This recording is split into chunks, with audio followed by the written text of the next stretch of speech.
Their skin was intact, their eyes still open, but they had been dead for 63 years. October 3, 1941, outside Grenville, Kansas, a farmer's combine struck something beneath the wheat field. What came out wasn't bone.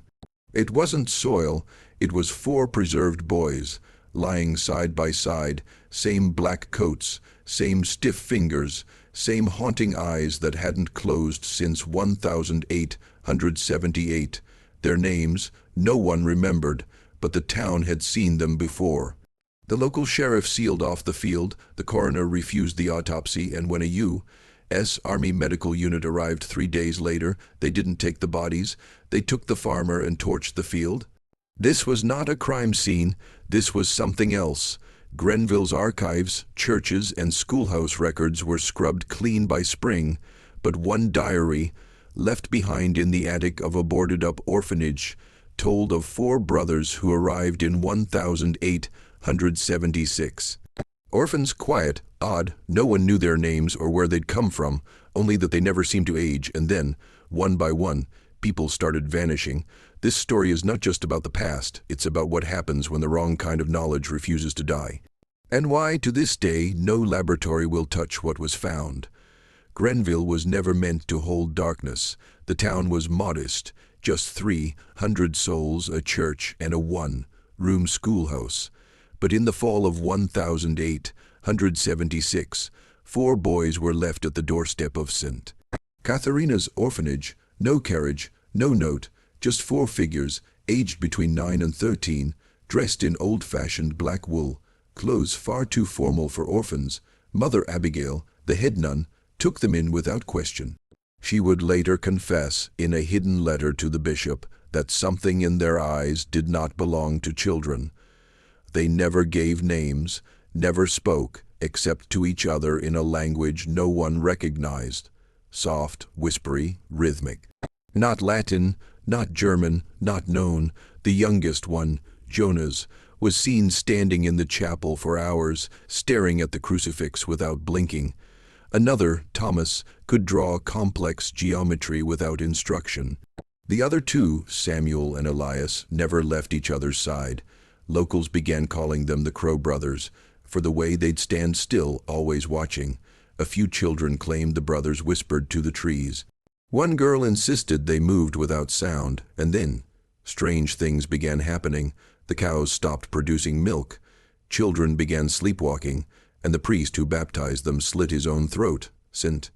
Catharina's sat on the edge of town, right where the land dipped into a grove of locust trees no one had planted. It was built in 1841, funded by the Diocese of Lawrence, though no financial records ever confirmed its construction. It was said the nuns there practiced the silence, a forgotten contemplative rite rooted in pre-Christian mysticism. Their vows forbade them from speaking at night. Some claimed it wasn't piety, but protection. Because at night, the walls echoed with voices that didn't belong. Grenville's librarian, Martha Elmore, wrote in her 1903 journal, "The orphanage has no founding charter, no architectural plans, no registered land deeds. It simply was, one winter, all the trees surrounding St. Catharina's shed black leaves, despite it being February. Parishioners began avoiding the grounds. Inside, the boys thrived. They never coughed, never aged. One nun remarked they hadn't grown an inch in over a year." When questioned, Mother Abigail would only say, "The Lord sends strange visitors." A traveling physician, Dr. Ames, was the first outsider to examine them. He left in the middle of the night, silent, pale, and trembling. A week later, his home burned down with his entire family inside. In April 1877, a 14-year-old named Anna Griggs went missing. She was last seen walking toward the schoolhouse, alone at dusk. Her red shawl was found 3 days later, folded perfectly on the orphanage steps. No footprints, no blood. Within 6 months, 3 more children vanished, 2 girls, 1 boy, all from different ends of town. No bodies, no witnesses, no investigation. The sheriff sent for the state marshal. But when the marshal arrived, he found the sheriff hanging from the rafters of the church bell tower. Scrawled in chalk on the wooden floor beneath him was a single phrase, "They are not ours." Town meetings were held. Suspicion turned toward the orphanage, but whenever someone approached, the same thing happened. They'd forget why they came. Some would wander in, and hours later be found wandering the woods behind it, barefoot and bleeding. A local blacksmith, Josiah Bell, attempted to torch the building in late September. He never made it past the front gate. His body was discovered 11 miles south inside an abandoned well, eyes missing, tongue burned black. By the winter of 1877, Grenville was a town gripped by silence, fear, and something worse, a presence no one could name. Father Lawrence Merrow had been in Grenville since 1862, stoic, kind, unshakable in his faith. But after baptizing the 4 boys, something shifted. He stopped preaching the Gospels. He began speaking of hidden texts and black sacraments buried beneath the plains. Parishioners walked out. The bishop wrote him twice, urging rest, but Father Merrow would not rest. On October 9, 1877, during his final sermon, he faced his dwindling flock and declared, "These boys are not children. They are echoes, they are seeds, and they have no beginning." He then lit the altar cloth on fire and walked calmly into the blaze. Witnesses claimed the flames took him instantly, but his body was never found in the ash. Only his gold crucifix remained. The orphanage sent no response. The boys did not attend the funeral. From that day on, the church bells stopped ringing, the choir disbanded. The priest's house remained untouched, though many claimed lights flickered in the window at midnight. Grenville was dying, but no one left, not out of choice, but because somehow no wagon, horse, or train would carry them out. The town was becoming a closed system, a cage, and the boys were still watching. By early 1878, something unexplainable had taken hold. The entire town began forgetting. Children stopped remembering their own names. Husbands forgot their wives. Shopkeepers sold the same item to the same customer over and over.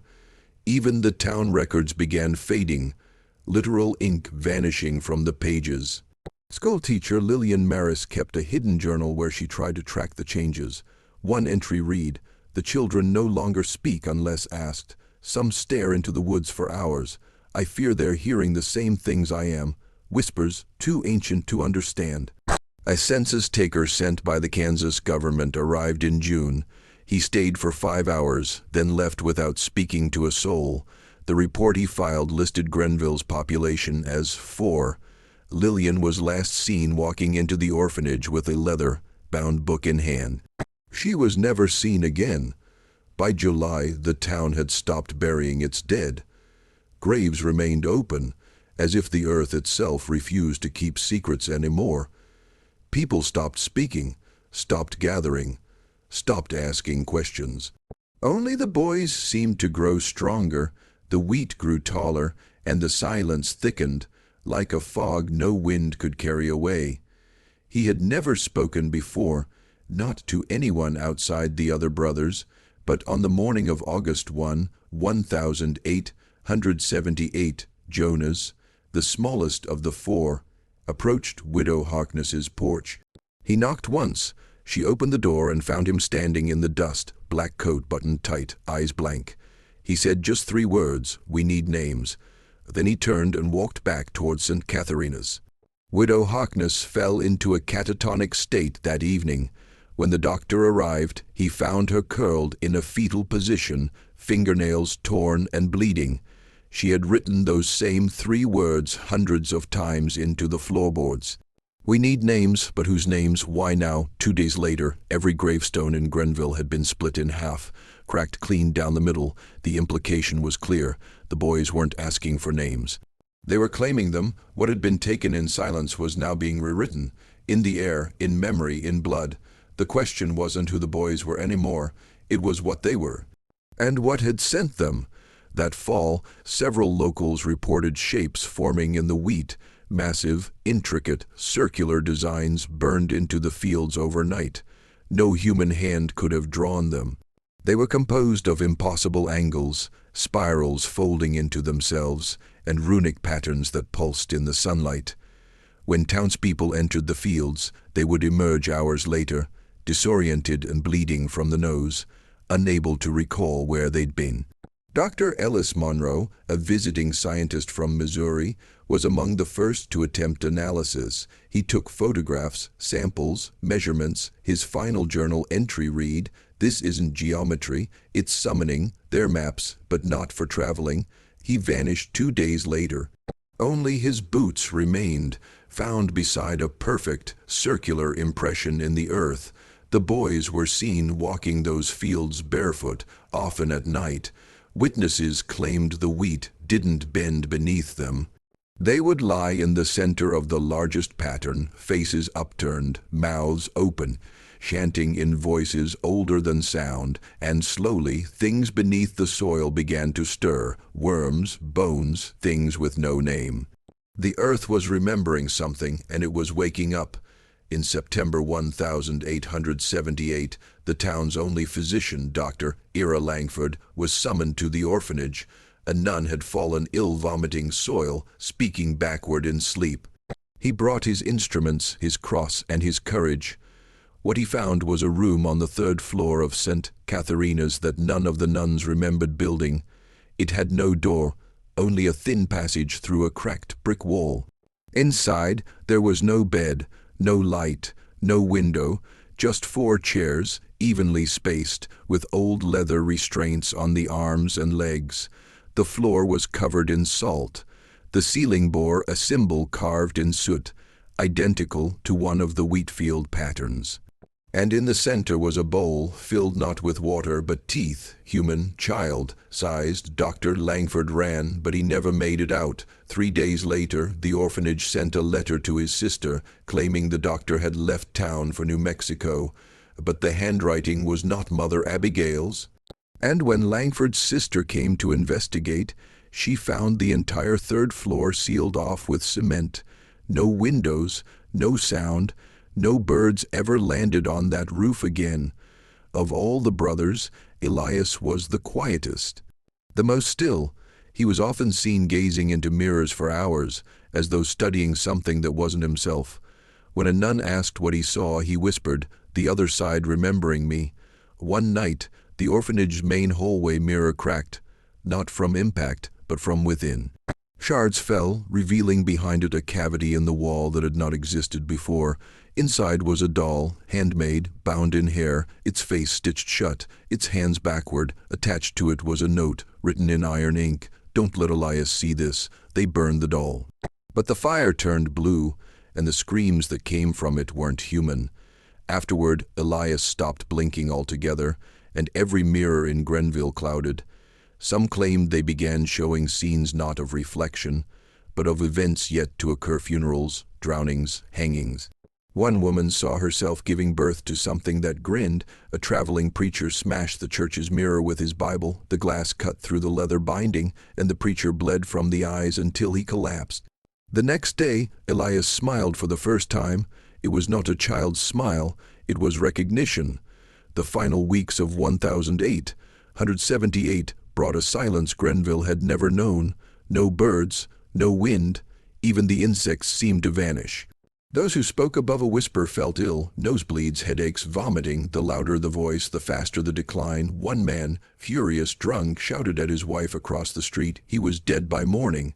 Lungs filled with wheat husks, whispers became the only safe form of communication, but even then, words warped. A boy said water and vomited blood. A mother whispered, "Forgive me," and her tongue blackened. At St. Catharina's, the boys stopped speaking altogether. They would simply look, and the message would be understood. The town doctor, before vanishing, called it cognitive inversion. The townsfolk called it the listening. They began to believe sound itself had become dangerous. It wasn't that the boys hated noise. It was that something beneath Grenville was listening, and when it heard too much, it punished. A town silenced by its own children. A town slowly forgetting its voice. But someone was still writing. Someone was keeping record, and they were hiding it in the one place the boys never entered, the old coal mine. Grenville had no known mining industry. The soil was flat, the bedrock unyielding. But just beyond the edge of town, past a dry creek and under a collapsed windmill, a shaft was discovered by a trapper named Jed Malone. The opening was barely 3 feet wide, choked with roots. But inside it was a spiral tunnel, descending at an unnatural angle, deeper than any mine should go. There were no support beams, no pick marks, just stone, perfectly smooth, blackened by age. Jed went down with a lantern and rope. He came back different, eyes white, nails cracked. He would not speak. Just one word, carved into his chest with a rusted nail, below. Inside the mine, an investigator found ancient carvings, symbols matching those from the wheat fields and the orphanage walls. Fossils of things not found in any textbook, a chain embedded in the stone, pulsing with faint heat, and journals, pages and pages, written by someone named L.M., describing the boys' arrival, their rituals, the pattern of disappearances. And a warning, they are not growing, they are remembering, and when they fully remember, this place will vanish like breath in winter. The mine was sealed by nightfall, but the ground never stopped humming. Of the 4, Samuel was the dreamer. He often slept with his eyes open, but one day a nun named Sister Corinne found him sitting upright, murmuring names, hundreds of them, none from Grenville. When she touched his shoulder, he gripped her arm and said, "I remember what hasn't happened yet." Corinne went blind that night. Samuel began drawing.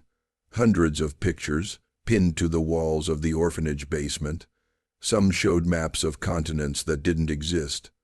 Others showed a cathedral made of bone. But the most disturbing was a drawing of the orphanage upside down, with the townspeople buried underneath it, reaching upward with hollow faces. He no longer needed sleep. He'd just sit in the dark, humming a tune no one recognized, one that made the oil lamps flicker and glass bend. Then he spoke a date, October 14, no year, just that day. The nuns began fasting, children began hiding. No one understood what was coming, but they all felt it, beneath the skin, beneath the floorboards. Something ancient was waking, and Samuel was its voice. What do you do with a child who dreams backwards? What do you do when the dream begins to dream you? On October 2, 1878, Bishop Holland of the Kansas, Lincoln Diocese arrived unannounced.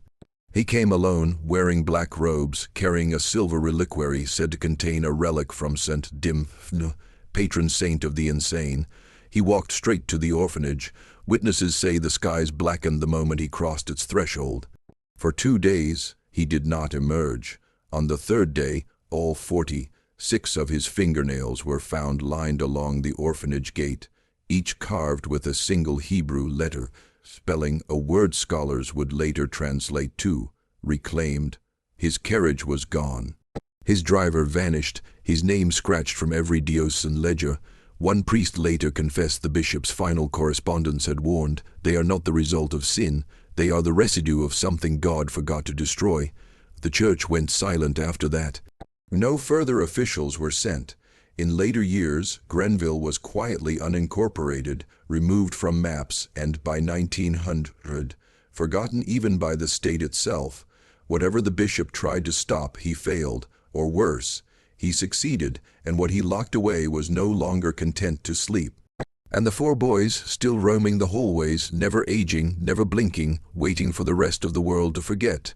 By mid-October 1878, Grenville was unrecognizable. Houses stood empty, their furniture stacked in perfect geometric patterns. Livestock wandered in circles. Trees bent unnaturally toward the orphanage, as though pulled by a silent gravity. Survivors began vanishing in plain sight. One moment sitting at the table, the next, a pile of folded clothing and black dust where they had been. Others clawed at their own faces, whispering numbers, bleeding from the gums. The 4 boys no longer pretended to be children. They moved through town like sentinels, silent, barefoot, eyes white with memory. One man, Robert Flynn, barricaded himself in the granary with a hunting rifle and a Bible. On October 12th, he wrote in his journal, "They've become mirrors. They don't cast shadows. They reflect possibility and choose what must not exist." He was found face down in wheat, spine twisted backwards. His eyes had been removed and placed in his mouth. The town's final act wasn't violence, it was surrender. People stopped resisting. They opened their doors, lay in their beds, and waited, because by then everyone knew Grenville was no longer in Kansas. It was somewhere beneath it, a place built not by hands but by memory, and memory had turned against them. It began with wind, not normal wind, but a humming, spiraling force that made iron bend and birds drop mid-flight. Every mirror in Grenville shattered at once. Clocks stopped, flames froze in place, then came the bells. No one had rung them. St. Catharina's tower had long since collapsed, but the bells rang anyway, deep, slow, wrong. And the four boys stood in the center of town, hands raised, mouths open in perfect silence. Above them, the clouds parted into a spiral, revealing not sky, but darkness, pure, hungry, alive. Witnesses claimed to see faces in the clouds. Others saw themselves, aged and screaming. One man claimed to see every decision he hadn't made. Then the wheat caught fire, not burning, but glowing, each stalk pulsing with light, forming a vast sigil only visible from the sky. The boys stepped into it and vanished, one by one. No smoke, no sound, just absence, and Grenville blinked out, literally. That's the word written in the government memo from 1941. Blinked. Nothing remains on satellite. No ruins, no stone, no graves. Only a spot where compasses spin, GPS fails, and sound vanishes. A silence that remembers. 63 years later, the field cracked open. On October 3, 1941, the wheat thresher unearthed them, perfectly preserved, dressed as they were in 1878. Not buried, just waiting, same clothes, same eyes, same absence of decay. The army was called, then the federal government. Photographs were taken, none survived. Autopsies were attempted, but every blade dulled. Every test returned blank. A pathology team from Chicago tried to move the bodies. Within 24 hours, all 6 were dead. Brain hemorrhages, spontaneous organ collapse, seizures. The boys were placed in lead, sealed caskets, stored in a classified vault beneath Fort Detrick. But the bodies keep shifting. Each morning, the staff finds them in new positions, reaching toward each other, mouths slightly more open, and their hair is growing. In 1974, a Catholic cardinal visited the vault. He wept upon seeing them and said only, "We buried the wrong things, and they've learned how to crawl back." No one speaks of Grenville now. It doesn't appear on any map. But sometimes people driving through Kansas report a sound they can't explain. 4 knocks, perfectly spaced. Like footsteps or a memory trying to return.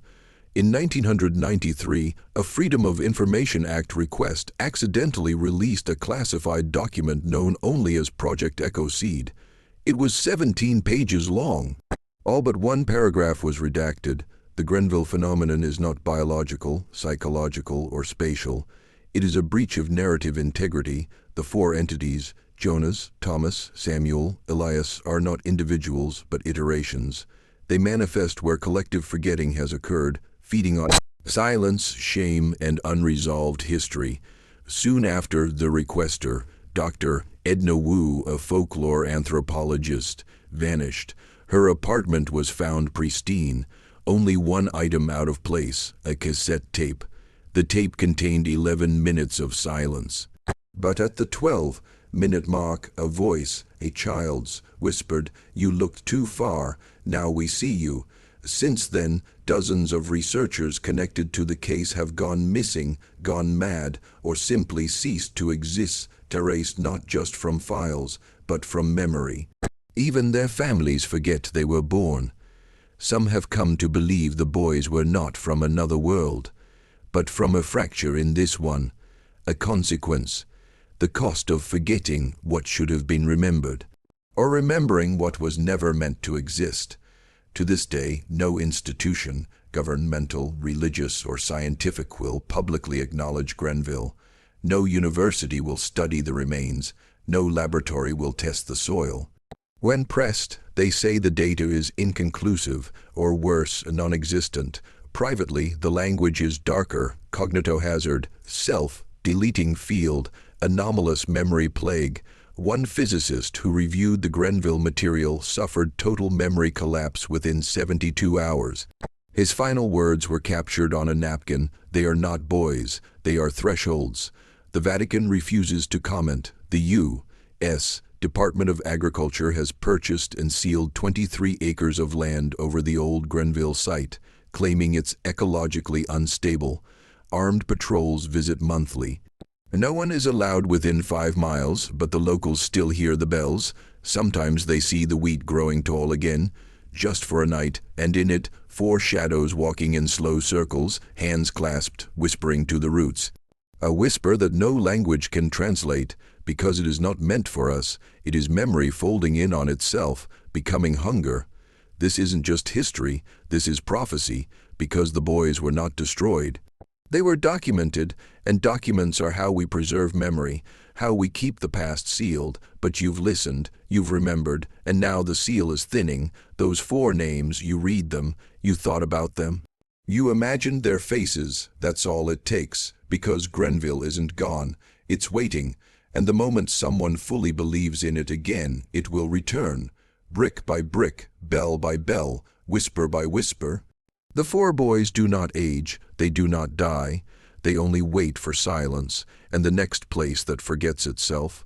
So if, in the next few nights, you hear footsteps in wheat where no one should be walking, if your mirrors fog at night, if your child starts speaking names you never taught them, don't answer, don't write it down, and above all, don't remember this story, because what's forgotten always comes back hungry.